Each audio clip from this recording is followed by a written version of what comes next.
What's up, Lions? For as little as $5 a month, you can help this show to grow, while also getting access to our exclusive Pride content, which includes shows like Conspiracy Corner, Degenerate Gamblers, special interviews, Lions of Liberty roundtables, and much, much more. So check that out. Help us grow at lionsofliberty.com/support. We are human beings, and we've all had 5 to 10 years shaved off our life because of these amendments. Welcome to the Lions of Liberty podcast. Here's your host, your guide, your shining beacon of liberty, Mark Claire.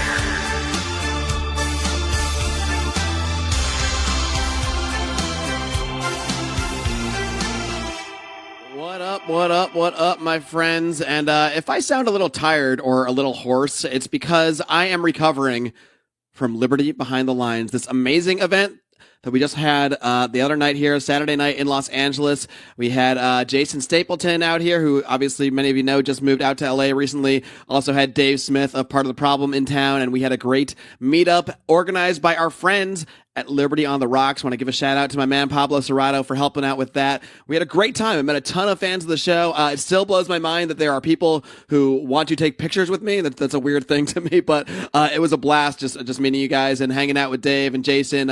We did a little bit of a live podcast. We're still gonna try to air that audio or some of that audio, I think, later in the week. So stay tuned to your feed for that. We'll try to get some of that stuff out there. We really had a really great little live podcast question and answer session that we did there.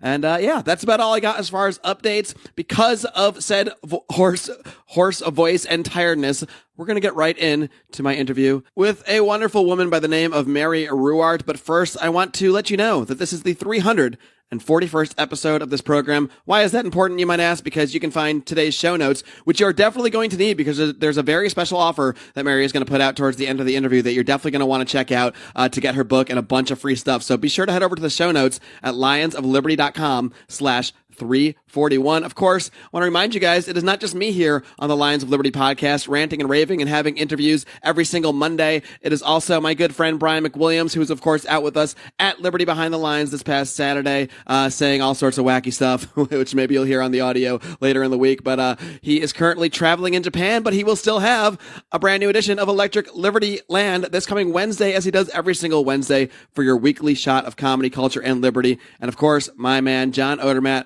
wraps things up every single Friday with his hard-hitting look at the broken criminal justice system. So be sure to hit that subscribe button.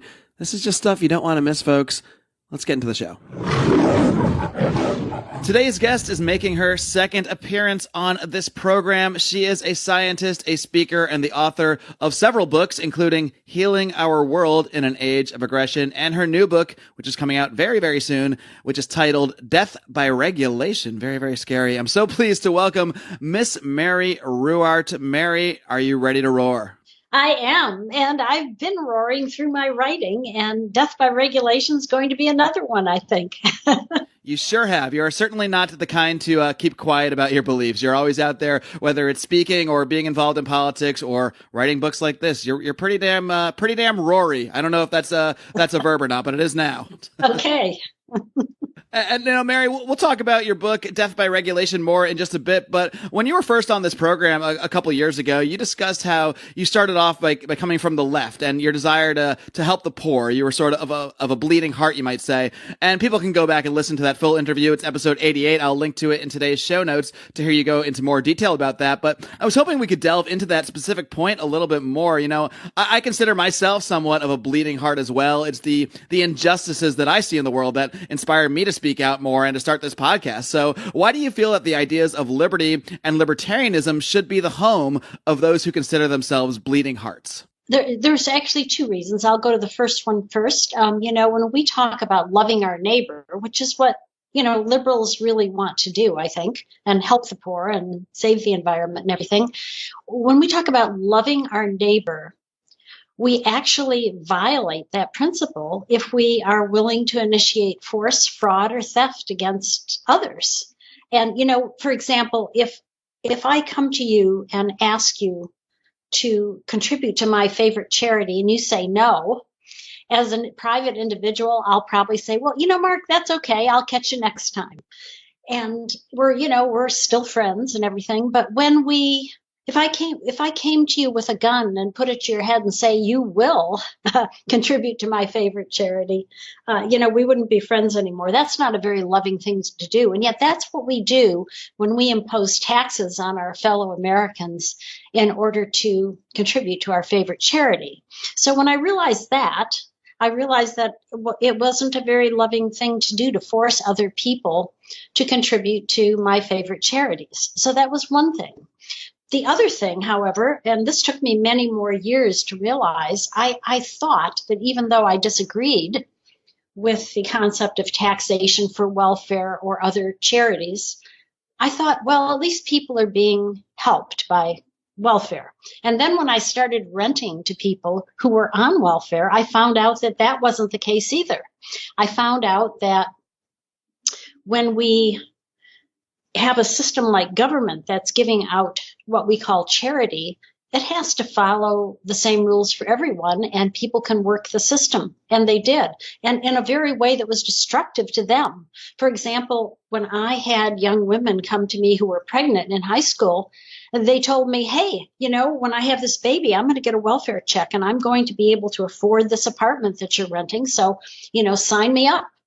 And they would think that that was a good deal because, they're young, they're in high school, they don't realize how much it really costs to live.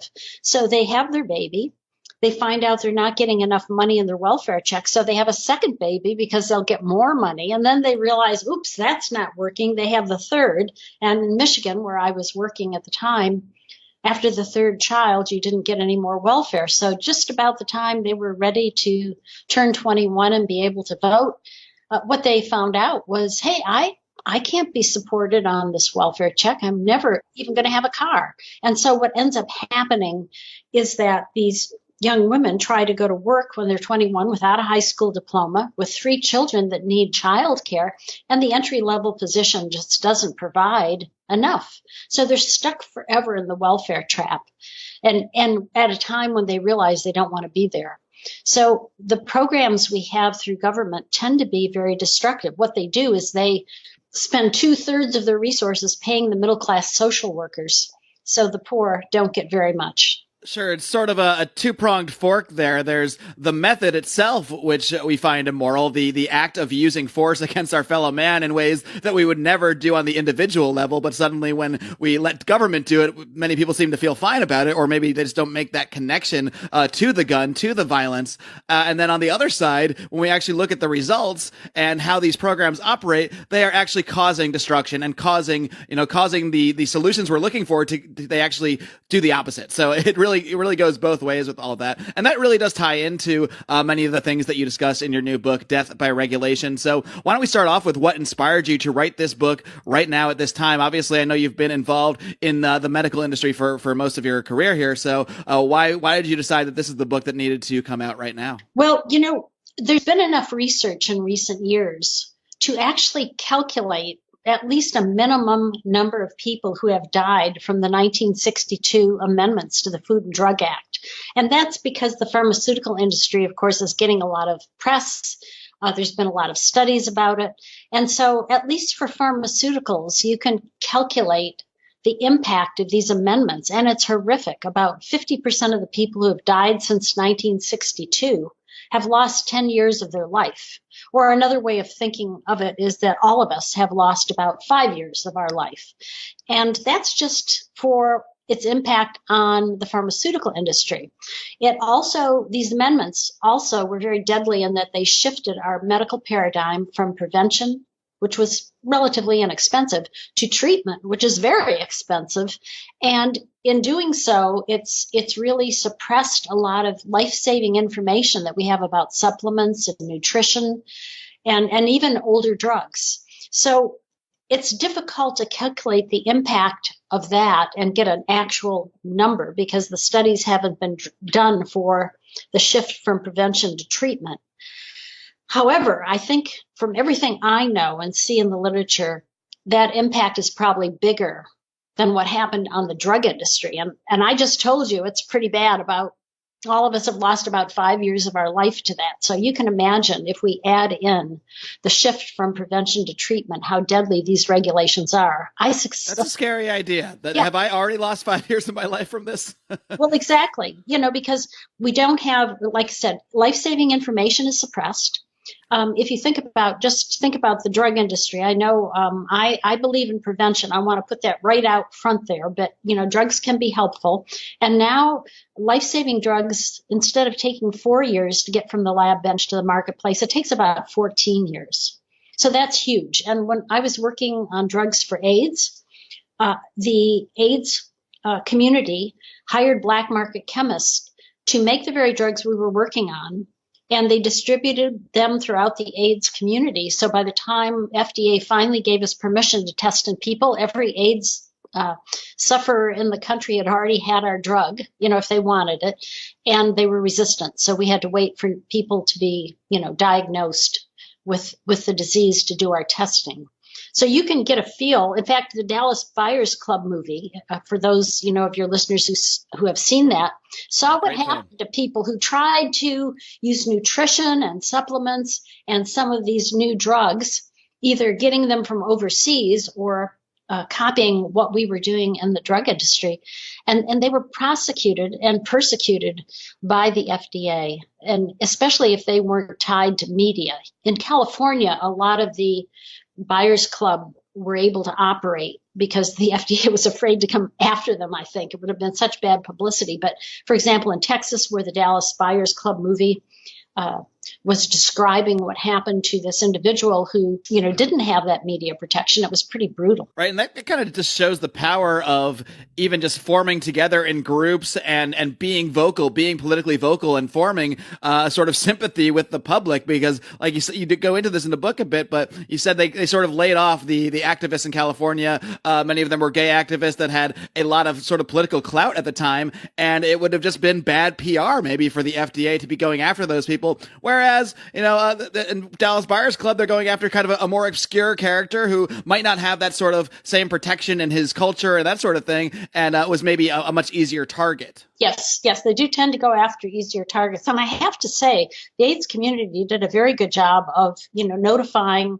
people who wanted these drugs what the potential side effects were and looking at them. And that information was largely lost because obviously it was illegal. So it was very difficult to get that information. It would have been so helpful. I want to get into the history of these drug regulations a little bit, which you delve into in the book as well. And I think you can trace a lot of the current rules and regulations to these 1962 amendments to the the Food and Drug Safety Act, I believe it is.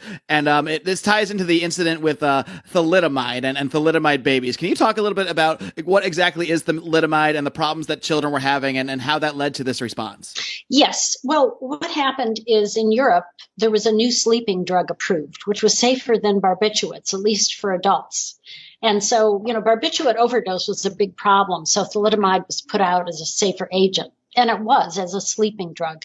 And then women found that their morning sickness was abated when they took the drug. So the company started promoting it for morning sickness because back in the early 60s, it wasn't as widely appreciated as it is today that the fetus is so much more sensitive than the mother to drugs. So some of these babies were born without limbs. Some died shortly after they were born or died in utero. And so it was a very horrific thing. It happened mostly in Europe. I think there were 10 to 15,000 babies involved. And this drug was not approved in the United States. It had some other side effects that concerned the FDA, so they hadn't approved it. But when the thalidomide tragedy happened, Life magazine had a big spread on it, and people were clamoring for the Congress to do something to make them safe. Well, unfortunately, most of the safety problems that we have with drugs are due to the fact that we simply don't know enough science to predict every side effect. And that's what happened with thalidomide. But these amendments that were passed were actually things floating around in Congress for several years, and they were based on the idea that, hey, no one's prescribing generic drugs because they don't work as well as the brand name drugs. So maybe what we need to do is have the generic drugs go through effectiveness testing so we can show that they're as safe and as good as brand name drugs, which back then they were not. So these amendments that were passed were never designed to improve safety. But what happened is they gave the FDA so much power, and the power was open-ended. So every year the FDA demands more and more. So the costs of developing a new drug have gone up exponentially. In my book, I suggest that it looks like maybe it's as much as a 40-fold increase in pricing. And Wow. yeah, and that we pay that at the pharmacy. You know, we pay what we pay at the pharmacy is directly related to what the regulatory costs are for drug companies. It's not greed, it's the regulatory costs. And even the advertising and manufacturing costs that drug companies have are related to the amendments, because the amendments also changed how manufacturing is done and how advertising is done. So, and because all these costs make drug development more risky, investors demand a bigger profit as well. So a lot of the problems we have with big pharma today can be traced back to the amendments. Now, if the drugs were safer, we might say, okay, that's a good thing, but they aren't safer. The withdrawal rate, in other words, the number of drugs that come off the market after they've been marketed because the safety problems weren't found out until after FDA approval. When we look at those numbers, what we see is pre-amendment drugs came off the market at a slightly lower rate than post-amendment drugs. So that's just the opposite of what the amendments had promised us. And in addition, the effectiveness isn't different or much different. The effectiveness of drugs maybe was improved, maybe 10%, depending on which study you looked at. Most of them say it hasn't been improved at all. So, you know, we're paying all this money, we're losing years of our lives, and the amendments aren't doing what they promised to do. And yeah, I mean, many libertarians are familiar with the Hayekian concept of the seen and the unseen. So, I mean, you say, like, you know, effectiveness may have increased 10%, but we don't really even know how much effectiveness could be, you know, how much that would proceed if the free market was truly unleashed, and if, you know, they weren't really bound by a lot of these FDA regulations. I mean, it could be so much more than that, or, you know, they could be effective in a much better way that we can't even fathom due to all these decades of FDA control. That's right. And again, because so many studies are done, we know, for example, that about 15 million Americans have died waiting for drugs because, you know, the development time went from 4 to 14 years. And then our innovation, which is really the big issue in pharmaceuticals, the innovation's been slashed by 50 to 80%. I was called up by one of the FDA examiners when I was working with prostaglandins and liver disease. And the examiner said, I heard you just filed a patent for prostaglandins and liver disease. Is that true? I said, yes. And he was all excited. He said, this is great because there's nothing for this type of liver disease. 100,000 people die every year. We at the FDA want to do everything we can to help you. But even with that level of support, the company that I worked for did not want to develop the drug. And the reason was, when you actually do something new, you have a lot of uncertainties. You don't know the dose you need. You don't know how long you have to treat the patient. You don't know how often you have to treat. Sometimes you don't even know what parameters you need to measure to really convince the FDA that, yes, the drug works. And the thing is, if you guess wrong on any of these, and you do these human studies, which take years to do, and you don't get the statistical significance that the FDA requires because you didn't guess right, you have to do the study over. And for these drugs, it was apparent that if we had to do the studies over, they would go generic the first day they were on the market, and we'd never, recover our development costs. So the company decided not to develop them. And that's what's happening to a lot of new drugs, especially ones that are unique, because it's so much harder to get those approved. So it's really a sad situation. So we lose lives because we don't have, we have a longer development timeline. We have loss of innovation because we have such high requirements that companies are afraid, even when they have something really new, to go ahead. And then also the FDA regulates the kind of information that can come out.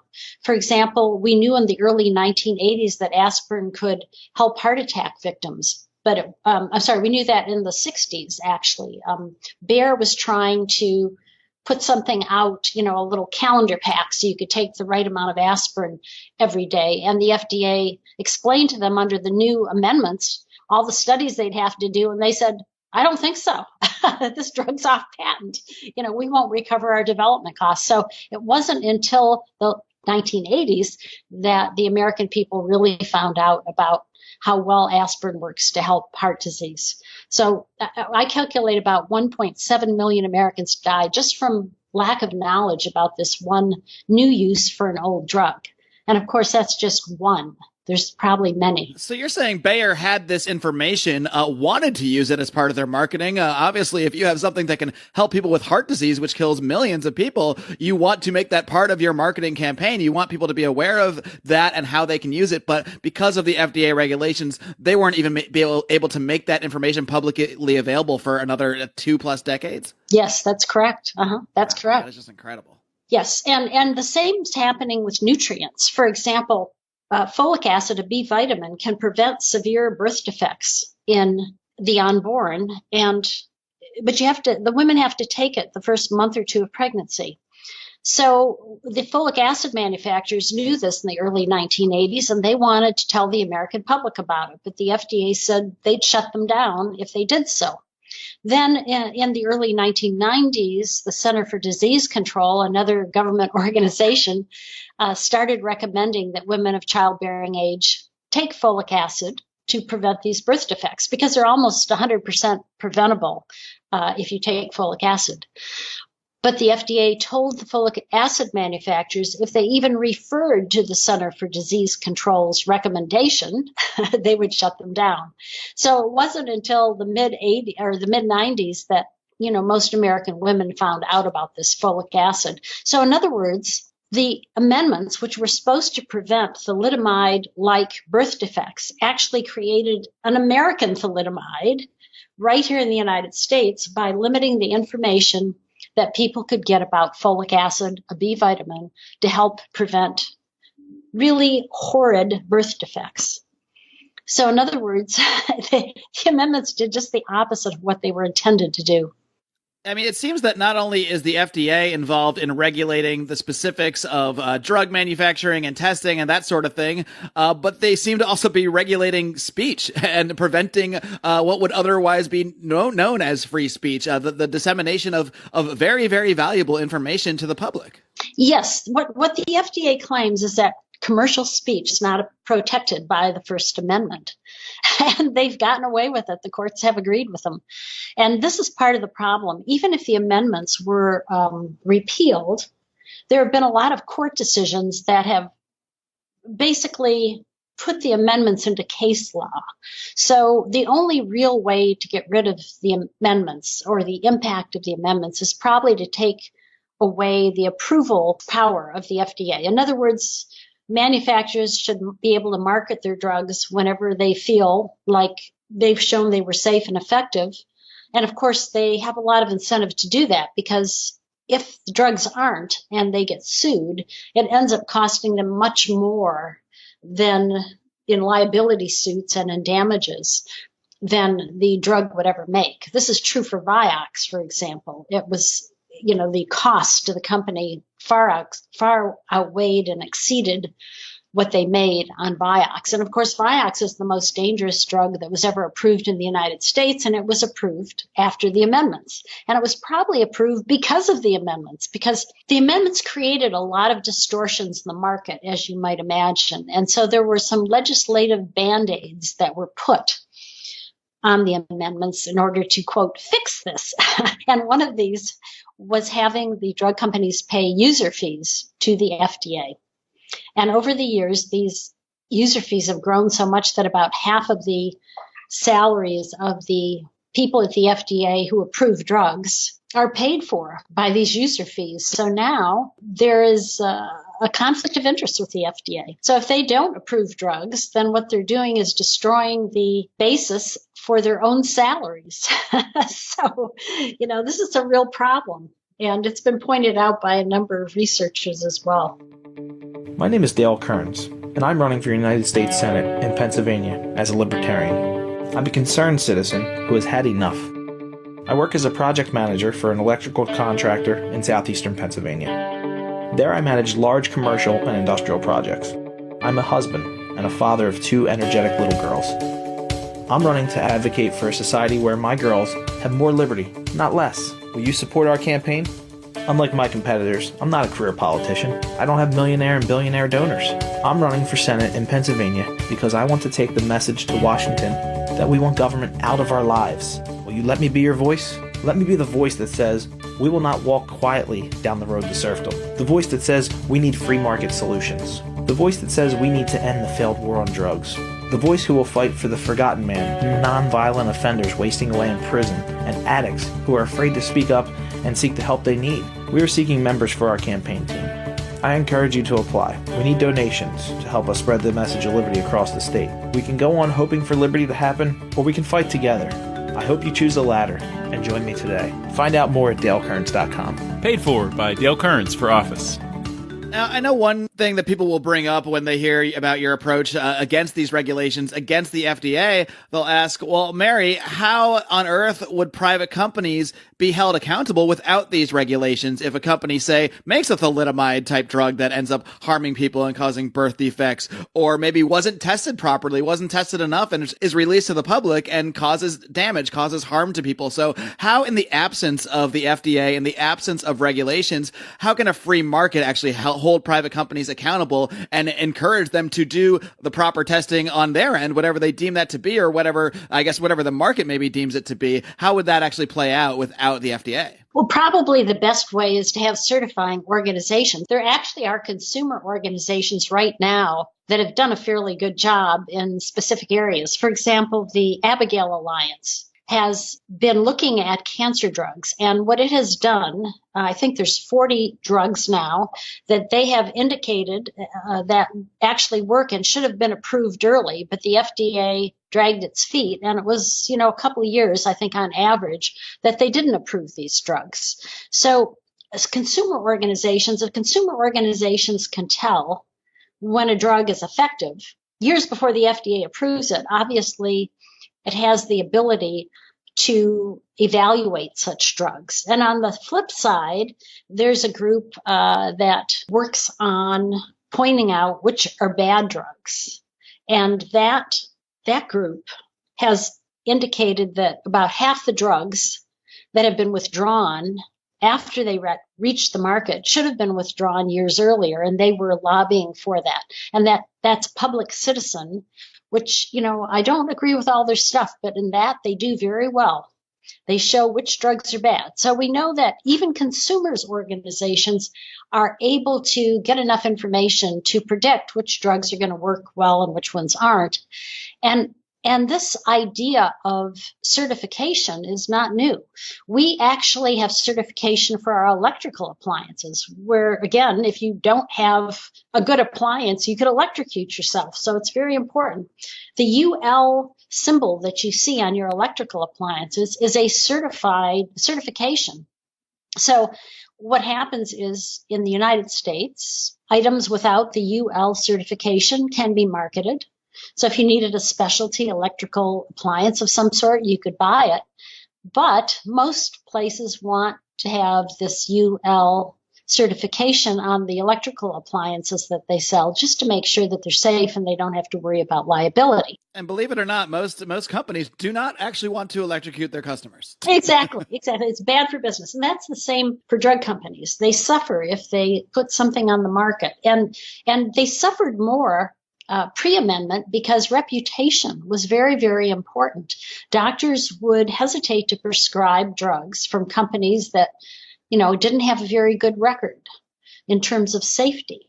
So it was very, very important for companies to make sure their products always were safe, because otherwise physicians wouldn't prescribe them. So today, physicians don't even worry about brand names. They figure if the FDA approved it, it's okay.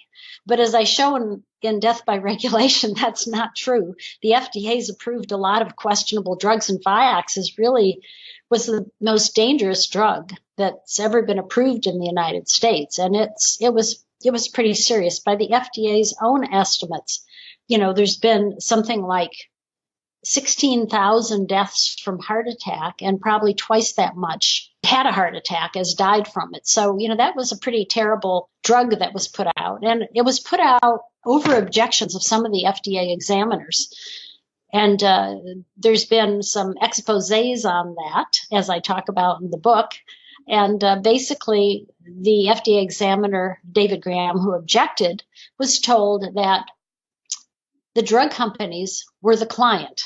And that's because, again, of these user fees, which was a legislative Band-Aid put in place because of the amendments. So we've made the situation worse every time we've added one of these Band-Aids. And I go through them in the book. Well, that goes completely against what the concept of the FDA is supposed to be. If anything, the client is supposed to be the citizen, the consumer that is being, supposedly protected by these regulations. But the way this has sort of developed over the years, like they even admitted there that the drug company is the client, and that is really a dangerous situation. So who actually does end up benefiting, I guess, from these regulations? Obviously, these wouldn't remain in place if there weren't those benefiting. So is it some of the larger drug companies that are able to get their patents in early enough? I mean, who's benefit? Obviously, we mentioned the salaries as well, and a lot of people that work at the FDA, they continue to benefit. But who seems to benefit the most from the existence of these regulations? Well, there's a belief that people benefit, and they think they do, but ultimately they don't, and I'll explain that in a minute.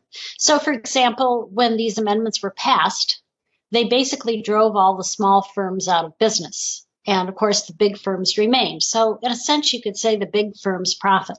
And of course, the regulators profit too, because they've been able to hire many more regulators now that they have all these user fees. But really, it's an illusion. And the reason it's an illusion is that before we are regulators, before we are drug company executives, before we are doctors or patients, we are human beings. And we've all had 5 to 10 years shaved off our life because of these amendments. So if you're making lots of profit because you're a big drug company and you think this is the way to go, well, is it worth, 5 to 10 years of your life and that of your loved ones? Because that's the price, the real price that's being paid here. I think most people, if they understood this, would say, oh no, that's not working. That's not what I want. So I think it's an illusion that some people profit. They do profit monetarily, but they lose years of their lives. So I think if this was understood, I think we would see a very different attitude towards the amendments and the FDA in general. Mary, I know you've been involved with this issue and with the medical industry for many, many years now, but I imagine even someone like you with all that knowledge may have run into some information along the way researching this book that was shocking even to yourself. So is there anything in the creation of this book and the writing of this book that you found out that shocked even you with all this knowledge that you have? Yes. Well, partly I was motivated to write this book because I was in the pharmaceutical industry during the time the amendments were really ramping up the FDA and creating issues with the drug companies. And I could see this because, of course, I was working in the industry. But when I started writing this book, I got even a bigger shock. I had no idea that the regulations were as deadly as they are. And really, the estimates in my book are conservative. So if you recognize that, you can really see why I have the subtitle of my book, How We Were Robbed of a Golden Age of Health and How We Can Reclaim It, because that's exactly what happened. In the early 60s, we were poised on really having a golden age of health, not just through pharmaceuticals, but through nutrition. When I was working in the industry, our rats were so healthy because all their food and nutrition had been titrated to such an extent they were super healthy.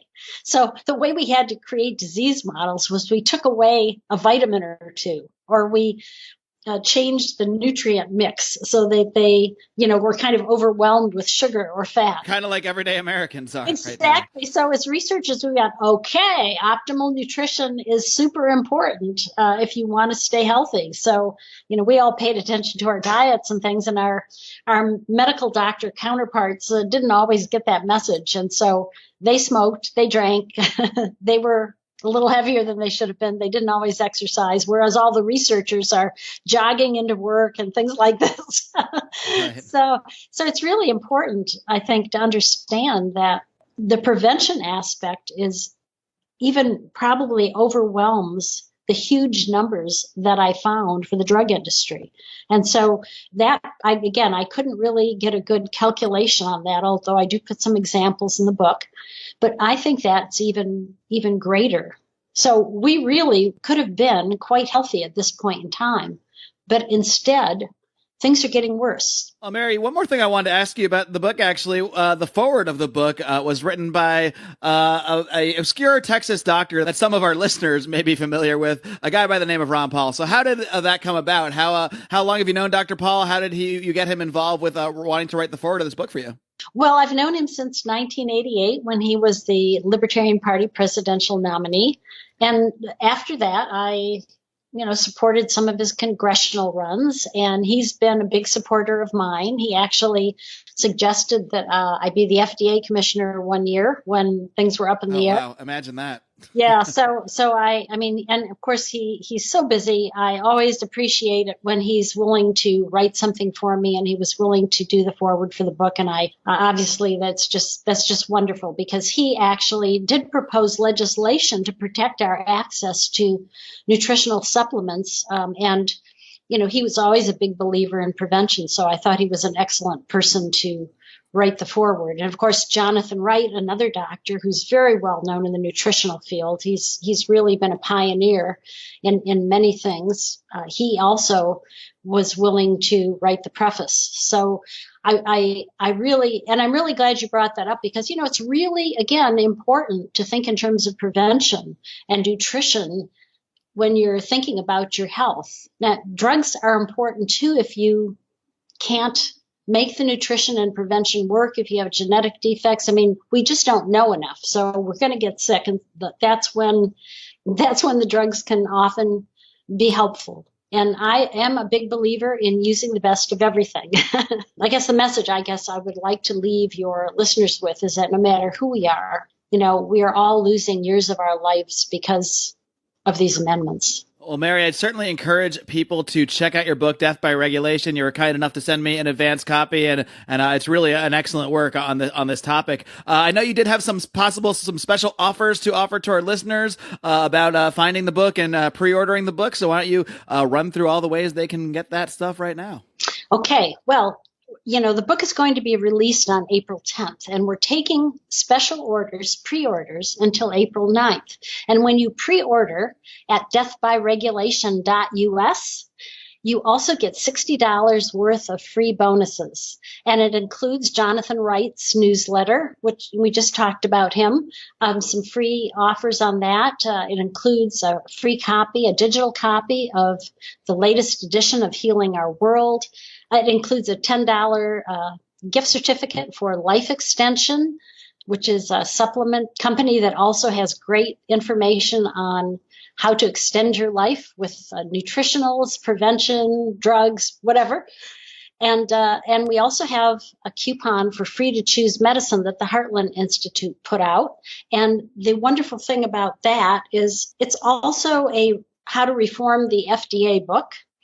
It's a little more conservative than mine, and it's planned, therefore, because it's a little more conservative, probably has a good chance of passing, and the things in my book hopefully will support that. So that's an exciting thing to get. And then Jonathan Gullible, The Adventures of Jonathan Gullible, A Free Market Odyssey by Ken Schoolin. You have a free book coming from that with illustrations. And this book has been translated into 50 different countries, different languages, and is now in the process of having plays and other types of media made around it. So it's very exciting. It's all very exciting.